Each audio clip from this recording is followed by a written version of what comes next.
నారా లోకేష్ గారు యువగలం పాదయాత్ర స్టార్ట్ చేసి అయితే నేటికి 2 సంవత్సరాలు పూర్తయింది. ఆ యువగలం పాదయాత్ర స్టార్ట్ చేస్తా అని చెప్పగానే చాలా విమర్శలు వచ్చాయి. నారా లోకేష్ అసలు యువగలం పాదయాత్ర పూర్తి చేయగలడా, పాదయాత్ర అంటే పేటెంట్ వైఎస్ఆర్ ఫ్యామిలీకి అని చెప్పి చాలా వరకు విమర్శలు వచ్చాయి. అప్పుడు దాని ఏం చెప్తారు? 2 సంవత్సరాలు కంప్లీట్ అయింది. హేళన చెక్కిన శిల్పం నారా లోకేష్ అన్న. ఏ రోజైతే యువగలం పాదయాత్ర ప్రకటించాడో నేను పాదయాత్ర చేస్తున్నానని చెప్పేసి ఆయన అడుగు వెయ్యక ముందే వైఎస్ఆర్సీపీలో జగన్మోహన్ రెడ్డి దగ్గర నుంచి జగన్మోహన్ రెడ్డి కాళ్ళ దగ్గర పనిచేసే తాపేదారు దాకా ₹5 పేటీఎం కూలీలు అందరూ కూడా మొరగటం మొదలుపెట్టారు. ఇతని వల్ల ఏదీ కాదు, కనీసం మంగళగిరి అనే పేరుని కూడా సరిగా పలకటం రాదు, జయంతికి వర్ధంతికి తేడా తెలియదని చెప్పేసి లేనిపోని హేళనలు, లేనిపోని వెకిలి చేష్టలు, వెకిలి మాటలన్నీ కూడా మాట్లాడారు. ఈ మాటలన్నిటికీ చెక్ పెట్టే విధంగా ఏదైతే జగన్మోహన్ రెడ్డి నాకు 151 మంది ఉన్నారు, వై నాట్ 175 నన్ను ఎవడు ఏమీ పేకలేడని చెప్పేసి ఇలా వెంట్రుకలు చూపించి ఏదైతే మాట్లాడాడో ఈ రోజు తన వెంట్రుకలు తాను పీక్కోలేని పరిస్థితికి దిగజారిపోయే స్థితికి ఈ రోజు లోకేష్ అన్న వాళ్ళందరినీ కూడా తొక్కి నార తీశాడు. ఆ రోజు ఆయన మాట్లాడటం మొదలుపెట్టిన తర్వాత లోకేష్ మాట్లాడితే మన ప్రభుత్వానికి చెడ్డ పేరు వస్తుంది, మన ప్రభుత్వం మీద విమర్శలు వస్తున్నాయి, ప్రజలు నిజాలు తెలుసుకుంటున్నారు, వెంటనే లోకేష్ దగ్గర ఉన్న మైకును లాగేయండి అని చెప్పాడు. మైకును లాగేశారు. కానీ లోకేష్ అన్న రోజు ప్రజానికం మొత్తానికి ఒకటే చెప్పాడు, నువ్వు నా మైక్ లాగేస్తావు కానీ నా గొంతునైతే కాదు కదా, పుట్టుకతోటో నాకు దేవుడు ఒక గొంతునిచ్చాడు, ఆ గొంతుతోటే ప్రజల సమస్యలని ప్రజలకు అర్థమయ్యేలా చెప్తా అని చెప్పాడు.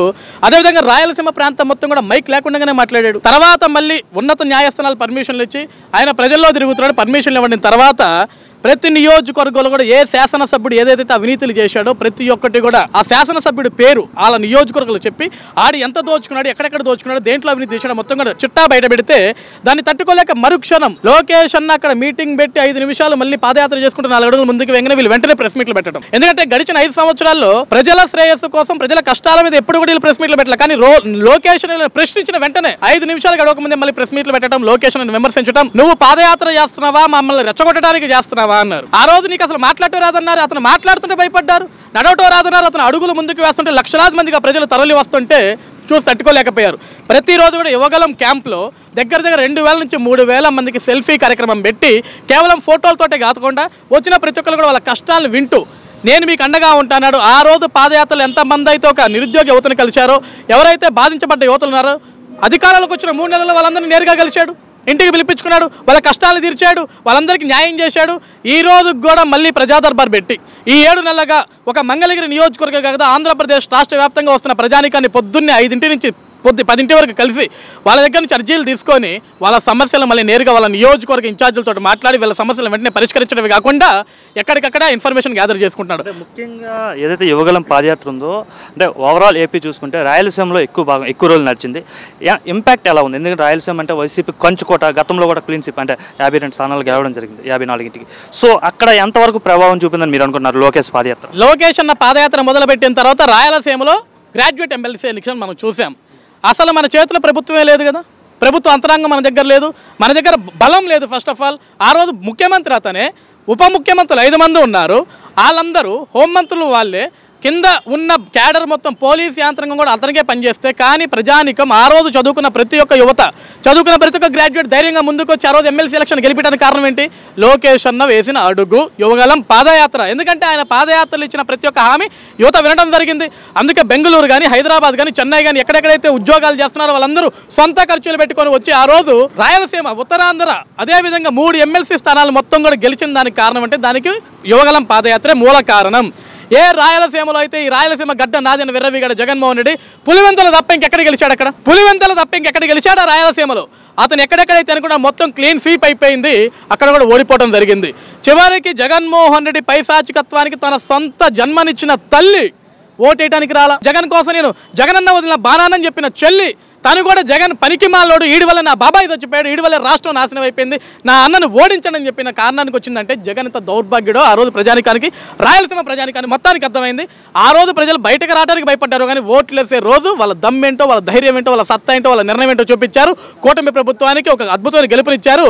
ఈ రోజు ప్రతిపక్ష స్థానం ఇవ్వండిరా, మీకు దండం పెడతా, ఇస్తేనే అసెంబ్లీలోకి వస్తారు అడుక్కునే స్థాయికి అంత దౌర్భాగ్య పరిస్థితి జగన్ దిగదార్చారు ప్రజలు. మరోవైపు ఏదైతే దావోస్ పర్యటన జరిగిందో ఆ పర్యటన కోసం మాజీ మంత్రి రోజా మాట్లాడుతూ దావోస్కి ప్రభుత్వం అంటే దారి ఖర్చులు ఖర్చు పెట్టినంత కూడా MOAలు జరగలేదని చెప్పి రోజా అంటున్నారు. ఈరోజు బూతు మాటలు, నన్ను రేప్ చేసే దమ్మెవడికన్నా ఉందా, ఇలాంటి పనికిమాల చెత్త మాటలు మాట్లాడే వ్యక్తి రోజా. ఆ రోజు పాదయాత్ర లోకేష్ రోజా కూడా ఒక మాట చెప్పాడు, లోకేష్ నీకు చీరా గాజులు పంపిస్తా అని. ఒక స్త్రీ అయి ఉండి ఇంకా ఇతర స్త్రీలని డిస్క్రిమినేషన్ చేయటం, హేళన చేయటం. కానీ లోకేష్ అన్న ఎంత పద్ధతిగా మాట్లాడంటే ఇవ్వమ్మా తల్లి ఆ చీరలు తీసుకెళ్ళి మా అమ్మగారికి ఇచ్చుకుంటా నేను అని చెప్పాడు. అది ఒక పద్ధతిగా ఒక మనిషి పెరిగిన విధానం. రోజా ఎలా పెరిగిందో వాళ్ళ తల్లిదండ్రులు ఎలా పెంచారో నాకైతే తెలియదు. ఎందుకంటే మహిళలందరూ కూడా తలదించుకునే పరిస్థితి అవి దిగజారిపోయే విధంగా చేసింది. ఈరోజు దావోస్లో వెళ్ళంగానే పెట్టుబడులు పెట్టాలా, 20 కోట్ల రూపాయలు నాశనం చేశారు, దారి ఖర్చులు కూడా రాలేదని మాట్లాడుతున్నారు. అసలు దావోస్కి ఎందుకు వెళ్తారు? కనీసం అవగాహన ఉంది వీళ్ళందరికీ కూడా. మన బ్రాండ్ మీద నిలబెట్టడానికి దావోస్కి వెళ్తాం. ఆంధ్రప్రదేశ్ రాష్ట్రంలో ఇన్ని వనరులు ఉన్నాయి, ఒకసారి వచ్చి చూసుకొని వెళ్ళండి, మేము మీకు అండగా ఉంటామని చెప్తాం. గడిచిన 5 సంవత్సరాల్లో కోవిడ్ని మినహాయిస్తే ఒక్కసారి వెళ్ళాడు జగన్మోహన్ రెడ్డి దావోస్. వాళ్ళు అడిగే ప్రశ్నలకు సమాధానం చెప్పడం చేత ఇట్స్ ఎ లెంతీ క్వశ్చన్ అని చెప్పేసుకొని తప్పించుకొని తిరిగి ఆంధ్రప్రదేశ్ రాష్ట్రానికి వచ్చాడు.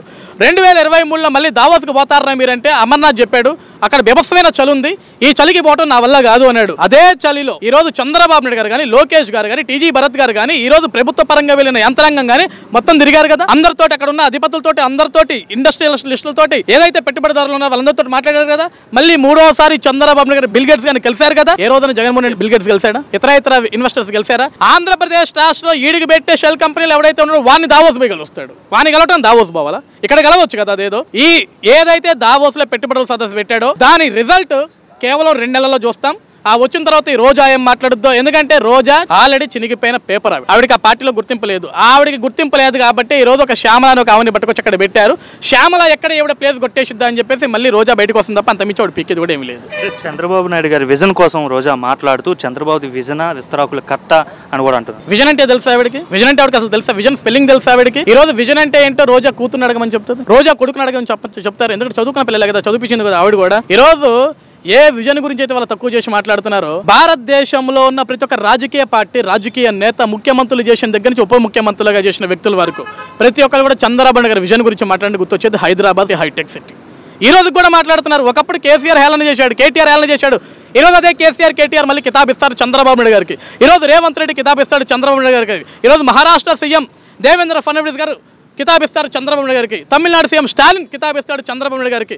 ఈరోజు మమతా బెనర్జీ దగ్గర నుంచి రాహుల్ గాంధీ వరకు, సోనియా గాంధీ దగ్గర నుంచి ఈరోజు ప్రపంచంలో ఉన్న ప్రతి ఒక్క ఏదైతే రాజకీయ పార్టీ నాయకులు ఉన్నారో ఆయన విజన్ గురించే మాట్లాడతారు. What Chandrababu things today the nation does tomorrow అన్నట్లుగా చంద్రబాబు నాయుడు విజన్ ఉంటుంది. 2047 విజన్ కూడా అదే విధంగా ఉంటుంది. ఇటువంటి పనికి మళ్ళీ చెత్త ఎవరు మాట్లాడుకున్నా సరే దాని గురించి పట్టించుకునే పరిస్థితిలో ప్రజలు లేరు. వాళ్ళ గురించి ఎంత తక్కువ మాట్లాడడం అంత మంచిది. మరోవైపు రాజ్యసభ సభ్యుడు అలానే వైసీపీ సీనియర్ నాయకులు, పార్టీ ఆవిర్భావం నుండి మొదటి ఉన్న వ్యక్తి విజయసాయిరెడ్డి. ఈరోజు విజయసాయిరెడ్డి ఆ పార్టీకి రాజీనామా చేశారు. అట్లానే రాజ్యసభ సభ్యత్వానికి కూడా రాజీనామా చేసిన పరిస్థితి. ఎట్లా చూడొచ్చు? ఎటుపోతుంది వైసీపీ పార్టీ అంటే? అసలు వైసీపీ పార్టీ లేదు భయ్యా ఇంకా. ఎందుకంటే జగన్మోహన్ రెడ్డి తోటి సత్సంబంధాలు 3 తరాల నుంచి ఉన్నాయి విజయసాయిరెడ్డికి. రాజారెడ్డి దగ్గర నుంచి పనిచేసిన వ్యక్తి విజయసాయిరెడ్డి. జగన్మోహన్ రెడ్డి అవినీతిలో ఉన్నాడు, జగన్మోహన్ రెడ్డి అక్రమ రాజకీయాల్లో ఉన్నాడు, హత్యా రాజకీయాల్లో అన్నింటిలో ఉన్నాడు. ఈరోజు అదే విజయసాయిరెడ్డి నేను రాజకీయాలకు దూరంగా ఉంటున్నాను, జగన్ లండన్లో ఉన్నాడు కాబట్టి అతను ఇక్కడికి వచ్చి చెప్పండి నేను వ్యవసాయం చేసుకుంటున్నాను అని చెప్పేసి ఎప్పుడైతే విజయసాయిరెడ్డి ఈ రోజు రాజీనామా చేశాడు, 11 స్థానాలు పడిపోయిన రోజు వైఎస్ఆర్సీపీ పార్టీ పని అయిపోయింది.